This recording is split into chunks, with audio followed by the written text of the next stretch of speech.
Welcome to the Localization Fireside Chat. I'm Robin Ayub, your host. Join me for captivating conversations with industry leaders exploring localization, translation, and global communication. Ignite your curiosity as we expand your horizons through these conversations.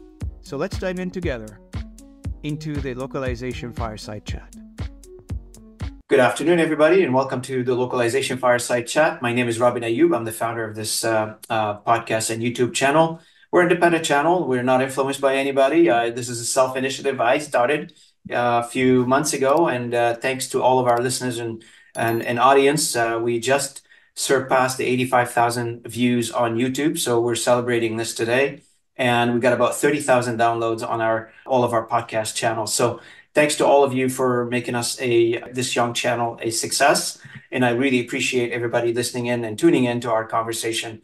We hold here an unbiased, unscripted conversations. This is not by any chance a pre-prepared conversations. This is a usual over a coffee kind of conversation. And I have the pleasure and the honor to be accompanied today with Bethanie Nonami, which I've met Bethanie before. We've had conversations about several topics. Most of them are near and dear to my heart, is sales and sales enablement, making us a little bit more efficient in what we do, and growing revenues, which is near and dear to everybody's heart in any industry, specifically in the localization industry today. I have people telling me all the time, the biggest problem we're facing is revenue generation.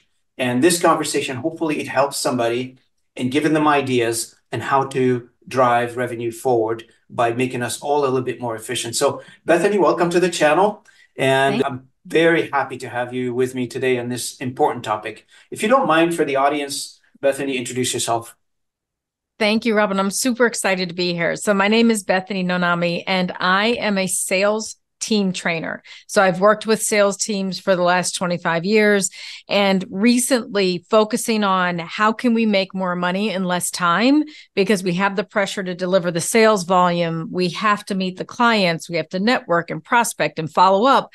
And when do we do that? And how do we do that? And are there ways that we can make that more efficient so our job doesn't drag us down so much and we can actually enjoy how we spend a majority of our life? You know what? You just hit, I was wondering before we got into the conversation, because such a topic that we can talk about it for a couple of weeks, but we only have 1 hour. We're going to do this episode in 1 hour. You just hit the nail on the head in a couple of more topics here that, when we talk about the acceleration of revenue generation, when we talking about, being a lot more efficient than what we do, when we do business as salespeople, like you mentioned, the several aspects of the sales job is, how do we get there? How do we make things a lot more efficient than where they are right now, in your opinion? I mean, part of it is realizing that maybe how we're doing things today is not the best way. It might be how we're comfortable.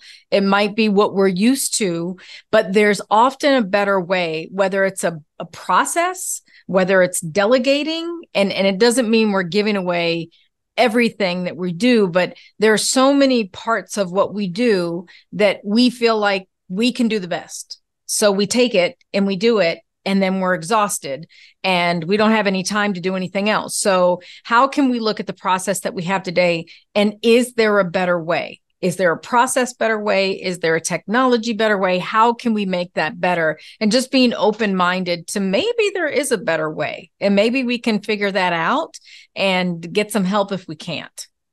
So you mentioned something earlier. The fundamental thing in sales is the time.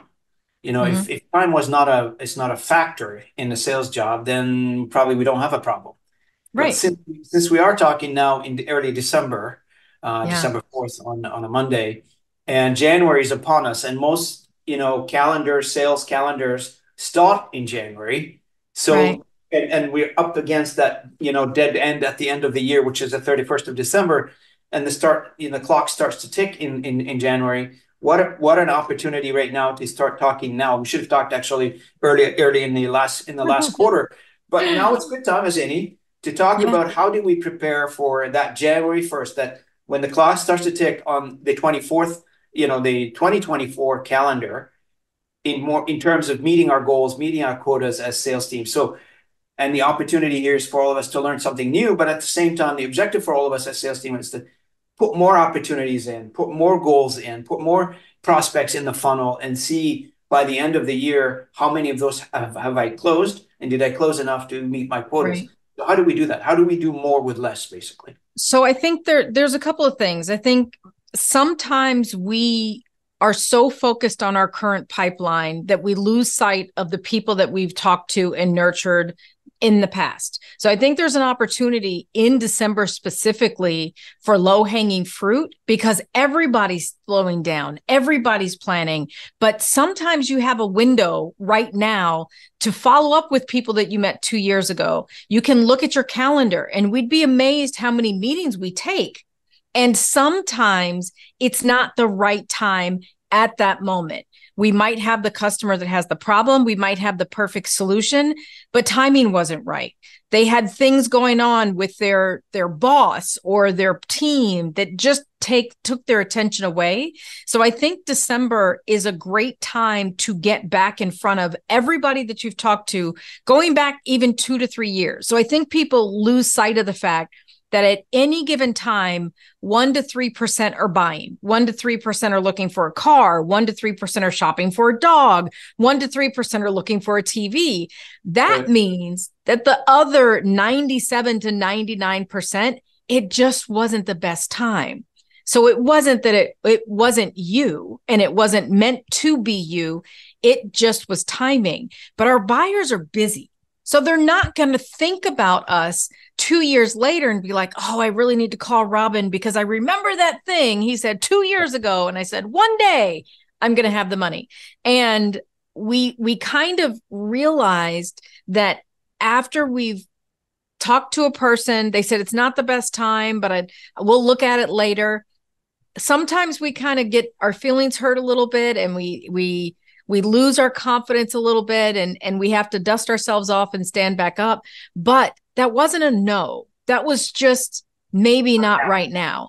So you can not only reach back out to people that you've touched bases with over the years, go through your email, go through your phone, your text messages, go through appointment meetings that you've had, and just touch bases and see where they are. Because even if they have some budget left, they might have some creative ways that they can say, hey, we are not ready yet, but we've got $5,000 left. So is it a good time to maybe we can get started, or maybe we can ink something on paper? If anything, they'll remember you for next year when their budget does come through, when they're starting to think about things in January, because they forget too. They have lives that they're managing. They have families that they're dealing with. They have the demands of work. They forget as well. So it's a good time for us to say, yes, let's make some plans for next year, but who can I reach out to now while everybody else is planning for next year? Oh, correct. You're absolutely correct. Because a lot of times, there are a lot of gems hidden in the calendar book or in the email inbox and, in the text messages. You're absolutely correct, because we tend to deal with the fresh, the top of mind, the immediate. And we're always forgetting about, some of the good conversations that we've had a couple of years ago or 3 years ago. And, nobody actually bothered to keep up with those, not because they don't want to, just because time of an essence and you're rushing toward that year-end goal and you didn't have a chance to check back and see. And you have a very good point, because now it gives the people like a lot of natural excuses to reach out. It's the middle of the end of the year. It's the holidays, wishing somebody, happy holidays, Merry Christmas, whatever you prefer. It feels like naturally to reach out to somebody, and you're cutting through the weed. You're not just another spammer out there trying to reach out to somebody. Right. And it's the time of the year is very important now to reach out to people. Isn't that correct? Yeah, the time of it, absolutely. It's a great time. And not everybody is on a calendar year end either. So there are many companies that their year doesn't end till March or April. So it doesn't necessarily mean that it's the end, it's the cutoff for everybody. And I think the other thing, Robin, if I can just share really quickly, sometimes people don't know what we do. We think they know what we do, but they don't. So I grew up in technology, which meant everyone in my family thought I could fix the VCR. They thought I could fix the microwave. Anything with the power button is like, Bethany can fix that. I worked in computers. I was not a computer programmer. I was in sales. I sold computers and software, but in their mind, they're like, oh, there's a remote and a power button. That's Bethanie's job. So I think we have to remember people don't know what we do. And it's our job to tell them, this is the problem we solve. These are the types of clients we've helped in the past. Do you know anybody? And half of the time, they don't. I mean, they know someone. They just didn't know what we did. You bring up a very, very valid point, because if you do a quick research on the internet, would tell you like this specific question, what do you do? It's one of the toughest questions for people to answer, because, I don't know if you've been through the situation where you ask somebody, what do you do? And by the end of the answer, I'm still thinking like, I still don't understand what you do. What is it exactly you do? Sometimes it's maybe because the description gets so deep. We try to impress people by telling them like this long, convoluted answer of what we do. People don't understand, can't relate it anymore. So, they wash out that memory pretty quickly. Yeah. And it's not, we have 3 seconds of attention. So we don't have 30 seconds. Elevator pitches are 3 to 5 seconds. And the goal is just for them to say, oh, how do you do that? You don't have to say our 5-part methodology. We've worked with 7,000 clients. Let me name them in alphabetical order. It's just to keep them to say, oh, and get them to lean in. That's it. That's the only, and it's hard to be concise and clear and hook them. It's Monday, so I'm allowed to do a joke. It's not Friday, I know. So I was on a call, and just anecdotally, and this person was supposed to give us, an elevator pitch. And it took on forever. So on the chat, on the other side, on the other screen, a bunch of us were just commenting on this long sales pitch, on elevator pitch. And one of my comments was like, is this building has like 200 story, and that's elevator is going up for the 200 story up? It's, this is where your 3 seconds note is well taken. You either capture the attention in 3 seconds. Even people are listening, but they're not listening after the 3 seconds. They might be looking at their phone while you're talking. I mean, if you're making eye contact, you can rest assured the surface memory of an individual, it's being fleshed out automatically. So yes, absolutely.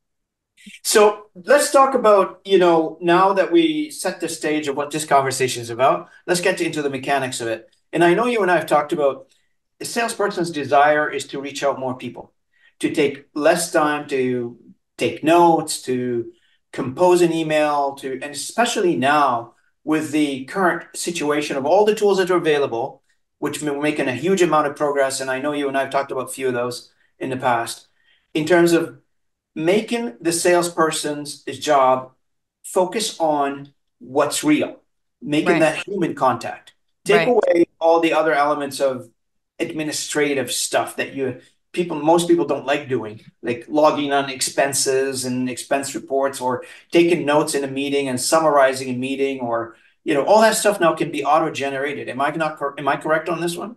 Absolutely. So whether or not you use Zoom now has an AI companion that will look for your name being mentioned, will look for comments or things that they think that are key takeaways or action items. And it kind of helps you summarize that. So there's been tons of note takers. So sometimes I was on a meeting Friday and there were more AI note takers than people. So people didn't join, but their AI was there. So there's Otter, Fireflies, Phantom is a really great one. Some of them are free and some of them have free-ish. So it's freemium. You can do certain things, but you can't fully do it. And we started using one that's really designed for salespeople. And it does the follow-up for us. It connects it to the CRM. It can do the email follow-up. And if it said, let's meet December 15th at 3 p.m., it says, do you want me to schedule the meeting? Should the same people join? Because it connects to Zoom or it connects to Teams.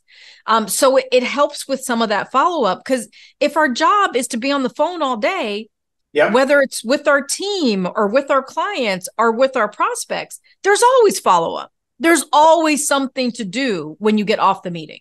What's the name of that tool? What's the name of that tool that you mentioned? That's called Sybil. Oh, Sybil. Okay. And what Sybil does, that's really, there's a couple things that they do. I can show you if you want. Yeah, would you mind sharing your screen? Maybe the audience would like that. Yeah, no problem. Okay, so Sybil does a couple things. Robin, have you ever heard the term that 93% of communication is nonverbal? Correct. Yes, I've heard of that. Yes. So as salespeople, what we rely on 7%, we rely on what people tell us. And that's what we build our pipeline on. And sometimes people will explain things like a methodology. For anyone that sells something that's complex, it's hard to explain. We might have pretty slides. We might have diagrams. We might try to say it in plain, simple terms.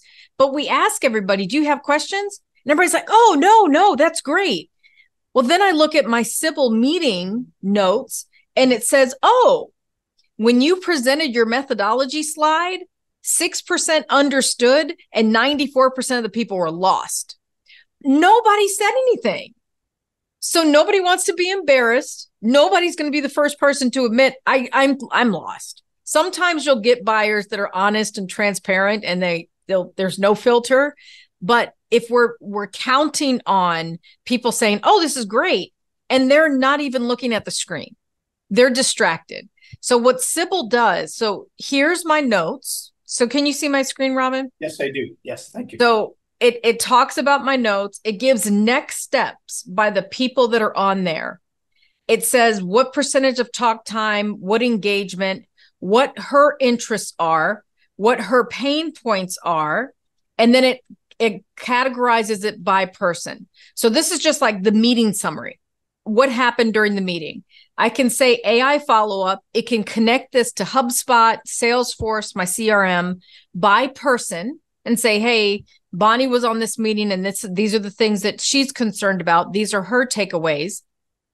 It can copy that to Slack. It can send an email. But here's what I like.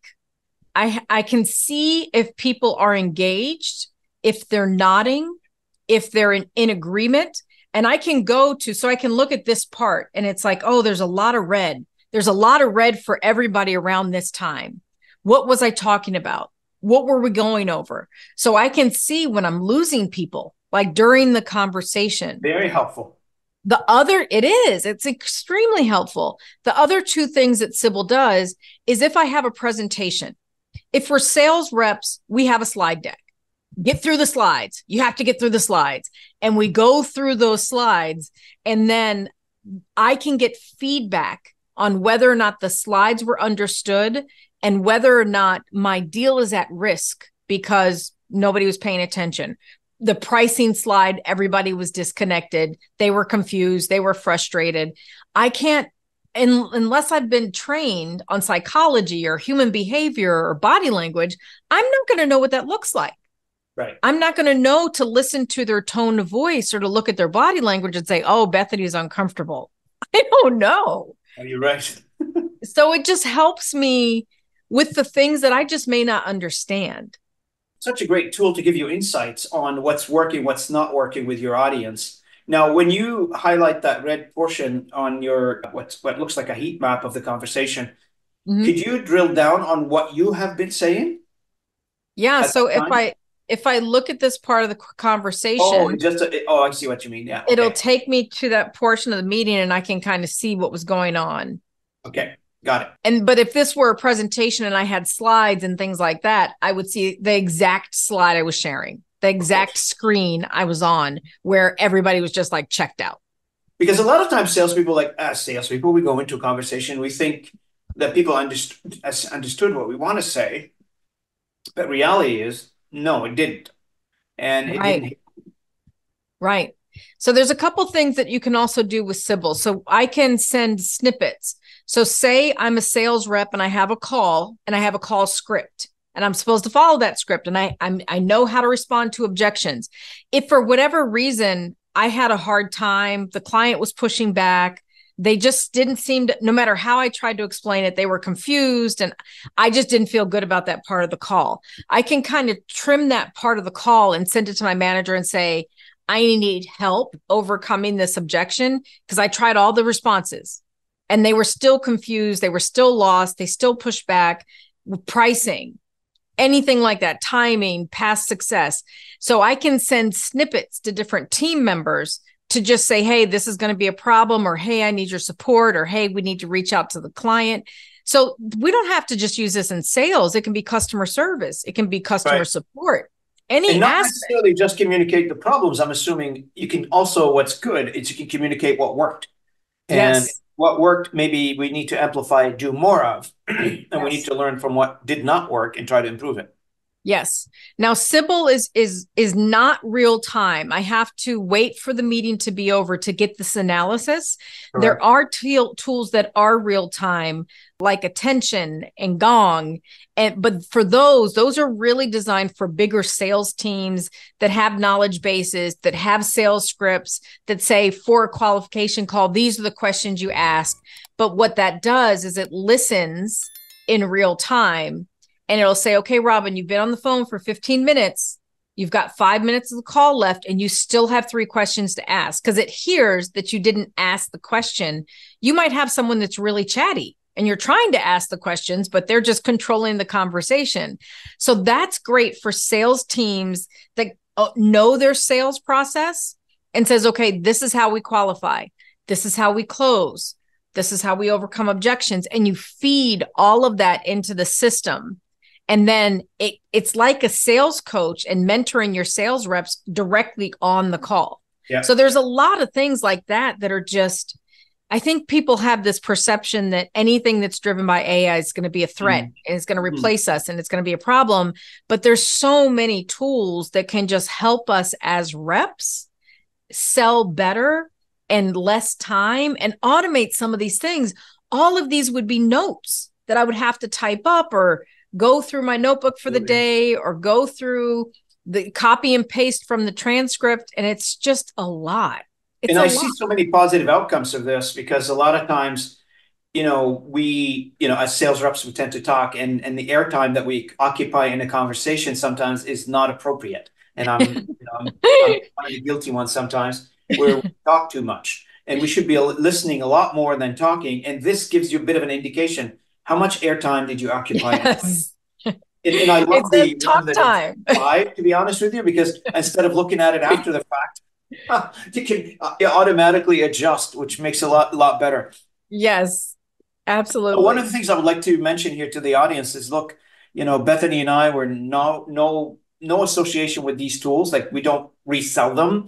I don't resell them, and I'm assuming you don't resell them either, Bethany. But this is just a firsthand experiencing these tools, and we're just conveying from our perspective what we think worked. And I know you turned me on to another one, which really, it's last time we spoke, which really captured my attention. It's a Humantic, where we actually does like some sort of a personality analysis before and after the meeting, and it gives you that synopsis on what happened.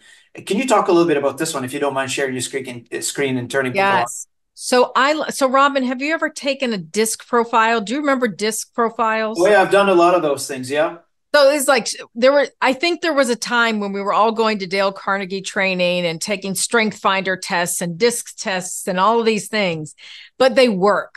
And most times they're like 100% on point. So what Humantic does, it's primarily a LinkedIn tool, but you can use it when you're scheduling calls. If the person has a LinkedIn profile, if they have a very thin LinkedIn profile, it doesn't have enough data in most cases to build this profile. But it doesn't take a lot. It just takes some type of interaction and posting. But it tells me my DISC profile. So it says, Bethany, it gives me a little bit of summary about myself. So it says I'm a captain, long-term thinker, planner, achiever, decisive but calm. So I'll show you a little bit more about what that does. But then this DISC profile tells me the areas that I'm dominant. Now, before I have a conversation with someone, and it doesn't matter if I'm nurturing a new connection on LinkedIn, if I'm reaching out to someone from a sales perspective, this helps me understand them a little bit better. What it helps me in a sales context is the way I naturally sell. My natural personality could be completely opposite for how you like to buy. So if you are very heavy on relationship, but relationship doesn't matter to me, then I'm not going to start the conversation with, oh, Robin, I'm connected to this person and connected to this person. How do you know that person? Because that doesn't matter to me. But in sales, it doesn't matter what matters to me. It matters what matters to you. And I have to remember that because my natural place is data, logic, numbers, results. That might not be natural for you. So it says you're a pioneer, you're driven but considerate, friendly but fast, decisive but friendly. So then this tells me your DISC profile is my DISC profile is DS, where you have a nice balance of DSI. So it means we're partially compatible, but I also want to make sure if I want to build rapport, then I want to understand, how do I write an email to you? Do you want me to have a salutation like, hey, how are you? I hope you're doing well. That doesn't matter to me, but that might matter to you. And you might think I'm rude or I'm not a nice person if I don't have that. And then it talks about when qualifying or prospecting, how do I build a winning connection with you? What is going to lose your confidence? How do I break your trust if I do all these things right, but then I start going into the data because that's my natural happy place. And you're like, oh, I don't even know you yet. And you're talking about data. Why are we talking about data? But it says, because it's spot on about Mason. Is it? It says your decision you will impact. Those things matter to you. Where they may not matter to me, so I'm not thinking about them. I'm going back to my script. I'm going back to my natural place that is very strong and decisive and data driven. Point, because most sales people, some will focus on their style, their way of thinking, their way of behaving when it comes to prospecting and dealing with customers. And this is a very important point, because that agility in adapting our personality and our behavior to the end user or to the customer at the end of the day or to the prospect, it's very, very important. That's how you make the connection. You cannot be on two different levels between you and your prospect. You have to come close to matching it. And ability to modify or adapt your communication style, your behavior, etc., however you want to call it, to match the subject that you're trying to talk to, it's very, very important element in building that long-lasting connection with the prospect.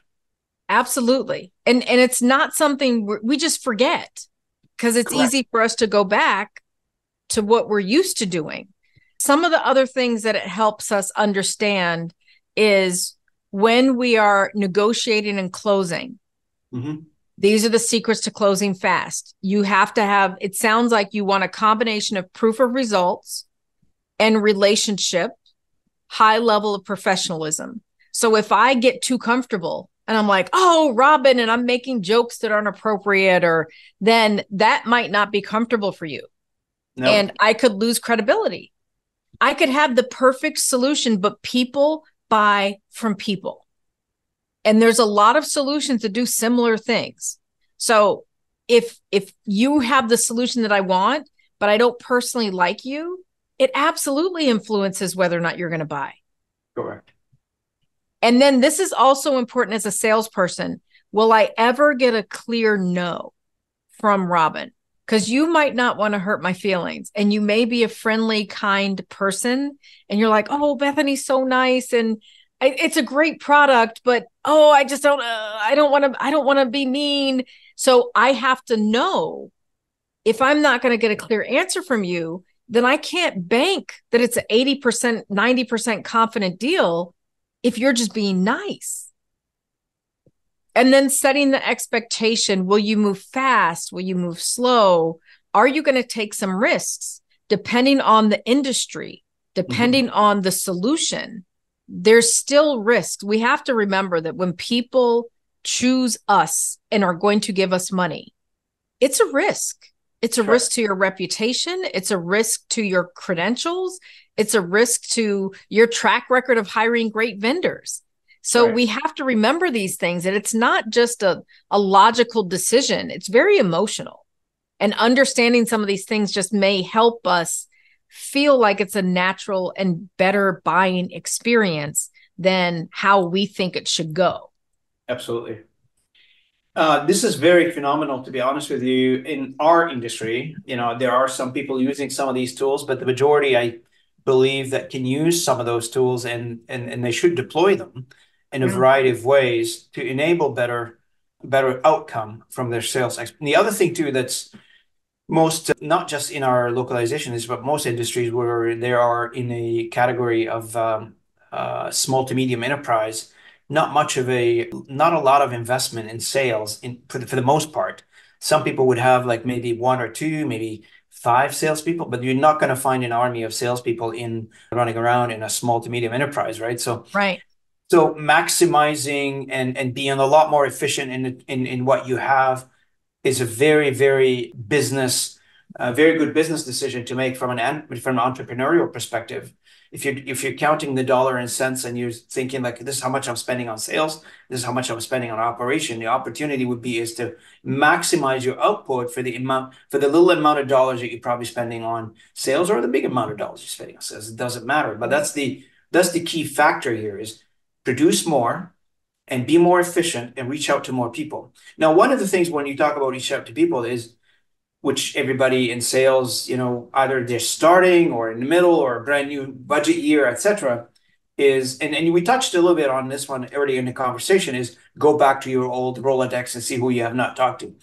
But in the case where we don't have that Rolodex and we're not, well, maybe exhausted the Rolodex and I still need to talk to more people, like the question become, where do I find new people to talk to? How do I set the stage for that? Any ideas on this? I am a huge fan of LinkedIn. Right now, LinkedIn has a supply and demand problem. So last week, LinkedIn took the timestamps off posts. So remember, you would see posts before and it was like a week ago, 3 days ago, 2 days ago. They took all of the timestamps off. Now, why would they do that? There are over 1 billion people on LinkedIn right now. 90 million in North America influence the buying decision. 60 million of those people can cut a check. And 84% of those people go to LinkedIn first. They're not asking their colleague. They're not doing a Google search. They're going to LinkedIn to search for a solution provider. They go there first, and 84% of people go there. Now, the other thing that we have to understand is there's not enough people creating content on a regular basis. So LinkedIn is not trying to fill our feed with ads. They want content, but less than 1% actually show up on LinkedIn on a consistent basis. So I don't care what you sell. There is not a lot of competition for whatever you do. Because that on 1%. LinkedIn. That less than 1%. It's 0.004. It's not even a half or a quarter of a percent. So when they talk about content, Bethany, are they talking about a shared article? Are they talking about original piece of content that somebody written? What's the definition there? So content can be a couple of things. You can prove value, which is a lot of times we're like, oh, do we want to give away our secrets? And do we want to give too much? Then they're not going to pay us. But that's the wrong mindset to have. That's kind of scarcity and fear and, oh, they're going to take my things away. And really, we have to have this abundance and coming from a place of service first. Mm-hmm. Because if we do that and we serve first and we add value first, it will come back tenfold. Oh, 100%. So showing up and think about your sales process. Sometimes we're educating during the sales process. That's content. Sometimes we're overcoming objections because they have misinformation or there's myths that they believe by my competitor that has a big marketing budget, but it's wrong. So that's content. You can do content that will help serve your customers in making a better buying choice, whether it's you or not. But if you come from a place of, I'm not doing this so I can get sales calls and get leads, that is a reason. That's ultimately what we want, but we're not doing it where everything is a pitch and everything is like pushing people to a call. Because the thing we have to remember is the way people buy now is way different then they don't Correct. have to take a call to find out. They can research us online. They can get case studies online. They can do 90% of the work before they ever decide they even want to talk to us. When they get on the phone, we're not pitching. They're saying, okay, I have a couple of questions. What do you guys do about this? And how does that work? And how does that work? It's different.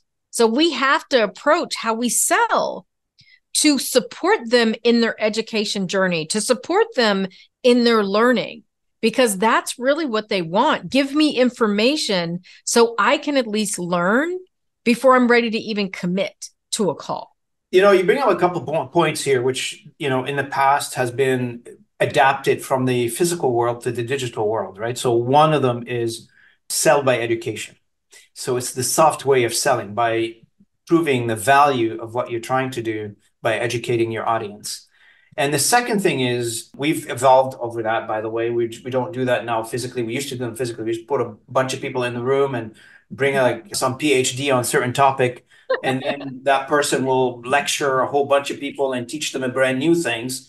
And then that person will, the conversation evolves from there in terms of we're educating, and the company who brought that individual, that expert into the conversation gains some notoriety in terms of their place in the market, in the space that they're in.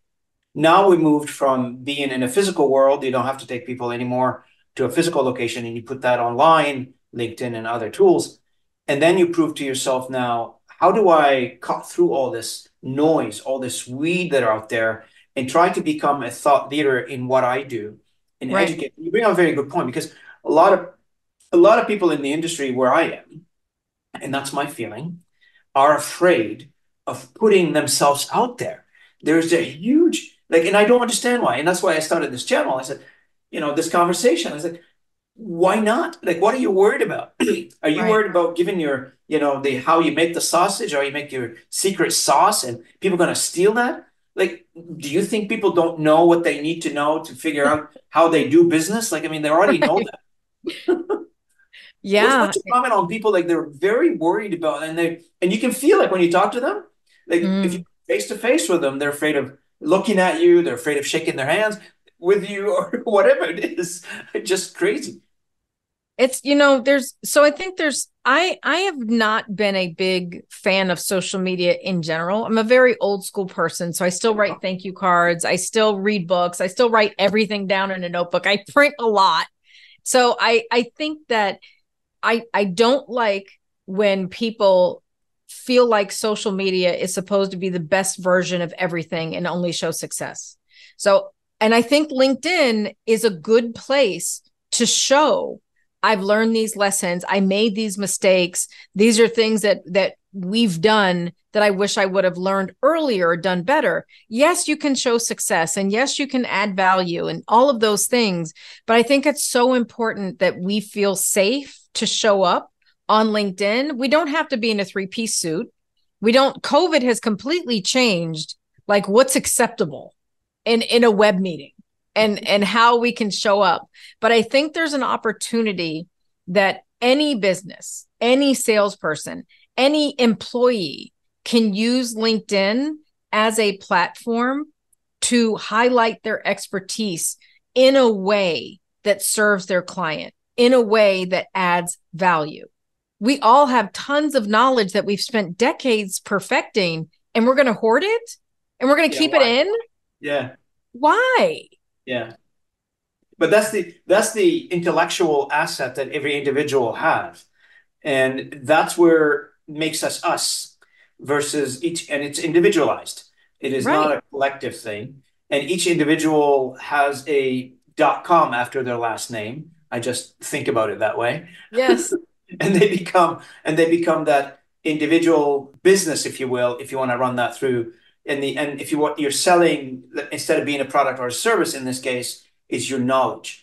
And when you tell people certain things, give them recipes or help them online, you become that go-to person, and go-to person in a certain expertise, in a certain product, in a certain service, in a certain domain. And then that generate basically what you're, in a way that generate from the outside in leads coming to you versus you going out and searching for those leads and convincing them to talk to you. Absolutely. And Am I it's getting that not, right? yeah, absolutely. Because you go from being the hunter to being the hunted. So it's not, you're using LinkedIn as a platform to highlight what makes you different. And part of that is being a human being. So you don't have to show up, but I can tell you that the posts that I've done that are vulnerable and honest, and I'm afraid to post, are the ones that connect with humans better. 100%. 100%. And there's many examples where people sat down and wrote an email from their heart, as you said earlier, and produced a hell of a lot more results than an email that was written by marketing and pushed by, one of the marketing systems, and it didn't generate anything. Right. And we're born, I mean, we're born with the human innate desire for connection. And Right. when we are building rapport with people, it's a Yep. connection. So That's we right. all have something in common. We can all relate to some shared experience. And if we don't, that's part of the things that I think it's when you were talking about, like, I need to listen more. Part of it is just what makes us connected. How are we connected? There's some thread that connects us, whether it's our love for travel or we both like food or whatever it is. There's something that connects all of us. And that's where we start to establish that bond and connecting with people. But when we share from the heart and we're not worried about what people are going to think and are they going to like me or not like me, it's not bad to disqualify people. I'm not for everyone. That's okay. I don't want you to contact me because guess what? If you don't like me, you're probably not going to value my experience. You're not going to value my time. So I'd rather you move on to someone that you do like. And it may not be me, and that's okay. But I can still add value, and they don't have to like you, but they have to trust you. So how do you manage all this within the timeline? So you're right, we're not made for everybody, and everybody got a match somewhere, be it a customer or a spouse, whoever. Life is Right. matching. And so how do you manage all this? Like, I mean, here's in this, I've seen this in behavior and salespeople where they becomes urgent that they find 20 opportunities this month or 10 or whatever the number is. And I can see the behavioral changes. I can see how frantic they run. And when you run very frantically, you're bound to break a few things. And so how do you stay methodical? And this becomes, I think, becomes more of a cadence that you have to develop as a salesperson, and you got to figure out what your cadence is, what works for you, and you maintain that. It's just like practicing a sport, or Right. you're trying to run a marathon. You cannot skip 2 months and you come back and you say, well, I'm back to running 5 kilometers now because I don't know. I used to run 10, but I took a break a Right. few weeks. I can't go back to running 10. I got to go back and start at 5 now. Right. So what do you Yeah. think? It's a new muscle and it's a new skill. And it's just like going to the gym and you think you're going to come out with a six pack and you're like, what happened? I did one workout. So I think it's also I think there's an energy that happens. And as leaders, we have to be careful to not push that pressure down on our people, because we make different choices when we come from a state of desperation, when we're under a lot of stress, when we're under a lot of pressure, and the clients pick up on it because we all feel energy, whether you're on Zoom or not. It's this feeling that you're like, I don't know what it is with Robin. Something's off, something's weird, and they may not know, but if we come from this place of, oh my gosh, I have to find 20 people. Who are your warmest connections? Your past clients. Who do you know? A lot of us don't go back to past clients and ask for referrals. If we've busted our butt to try and help the client be successful, you better believe I'm going to go ask for a referral and say, who else do you know needs this? That's right. And you can't assume the client knows what you do either. So this is back to people don't know what you do. So you can go back to the client, and sometimes we pivot and have new offers and have new services. You might not have had those offers a year ago when you were working with the client. Say, hey, this is what we're doing now. These are the offers we have. I'd love an introduction if you know anybody. Sometimes they have a need And they just didn't know we did that thing. So they never called us. So I think if we're under this pressure and we don't have leads coming in because we haven't had time to post anything on LinkedIn and we've burned through our Rolodex, then we have to go back and make sure people know what we do. Every quarter, we need to make sure people know what we do because they're busy and they forget. And it's not personal. They're just busy. That's right. That's right. No, this is very interesting conversation, Bethany. I'm really enjoying this because I could talk about it for a while. And we're coming up to the end of the hour here, and I want to leave some time for us to, say goodbye in a non-recorded way. Okay. So I just want to thank you today for what you've shared on this channel. I really appreciate it. And thank you for taking the time and being with me. Any last few thoughts or words that you'd like to share?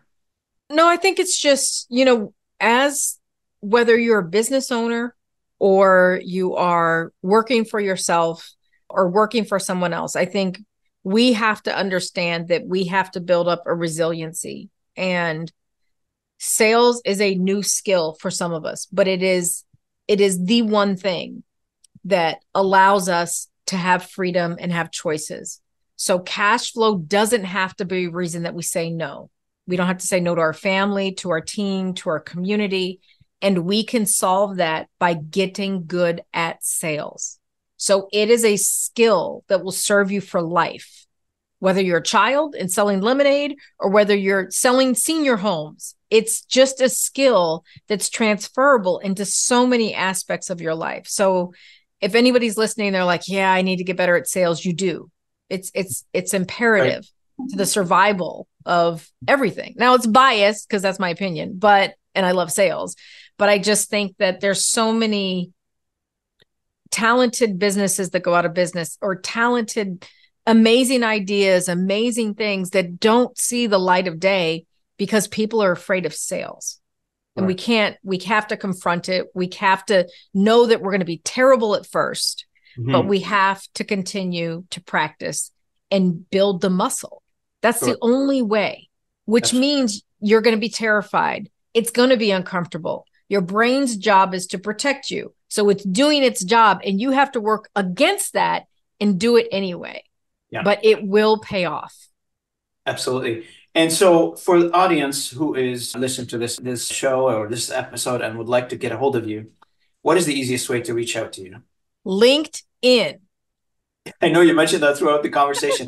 So for those audience, please, if you're interested in expanding on this conversation with Bethany, please reach out to Bethanie Nonami. And she is on LinkedIn. And as you know, LinkedIn, as Bethany mentioned earlier, is her favorite tool of connecting people. And you can find her easily on. And if you don't know how to reach out to Bethany, you can't find the profile, please link me in and I'll make the introduction. So thank you so much, Bethany. And thanks for our audience for listening in today to another episode. Again, if you haven't subscribed to our channel, I encourage you to do. It doesn't cost any. And you'll stay up to date on our upcoming episode. We do these things once or twice a week. They're always being published, and we encourage everybody to engage with our content and help us spread the word. Thank you so much for attending. Appreciate it. Thanks for tuning in to the Localization Fireside Chat. Take the warmth of knowledge and renewed cultural passion with you. Keep exploring, stay curious, and until next time, this is Robin Ayub. Keep those global conversations alive.